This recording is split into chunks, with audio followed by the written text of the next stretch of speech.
It was a remarkable moment of history, full of emotions, as senators, some for the last time, sat in the Red Chamber for the final session of the 7th Assembly. Joined by their former colleagues, including presiding officers, the lawmakers listened attentively as the Senate leader, Victor Ndoma Egba, delivered a valediction appraising their performance index and inabilities. He said the 7th Senate discharged itself creditably and achieved great milestones in the areas of lawmaking, legislative advocacy, oversighting the executive, and stabilizing the polity. I will strive wherever I find myself to defend, promote, and strengthen the institution, the symbol of our democracy. I met the best Nigerians in the Senate who saw things from the perspectives of Nigeria, who wanted Nigeria to work. Wherever I find myself, I will be an ambassador of this institution and an ambassador of Nigeria. In times of national distress, the Senate always rose to the occasion and became the stabilizing force in the affairs of this country. And I urge all of us to support President Muhammadu Buhari for him to deliver what has been expected of him for the last 12 years. Mr. President, history will judge you right for stabilizing the polity. You love this country. You are very patriotic. You fought to keep this country one.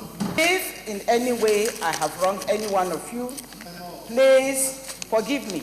The Senate President David Mark noted that in spite of the difficult political and economic climate, the 7th Senate served Nigeria and Nigerians with the most noble of intentions and to the best of abilities. He said although the set goals are yet to be attained, a solid foundation has been laid for the 8th Assembly to build on.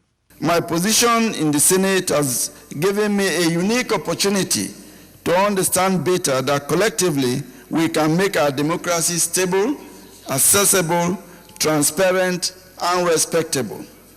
I, and I alone, take full responsibilities for all omissions and commissions in the last 4 years during my tenure in office. Major highlights of the last legislative session of the 7th Senate was the failed attempt to override the veto of the President on the 4th Alteration Act of the Constitution.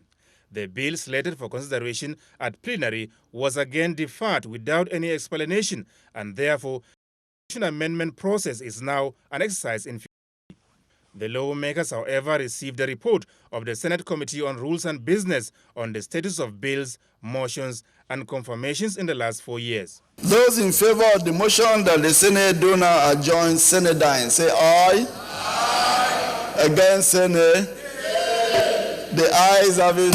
33 out of the 109 senators are returning to be part of the 8th Senate, which will be inaugurated on the 9th of June.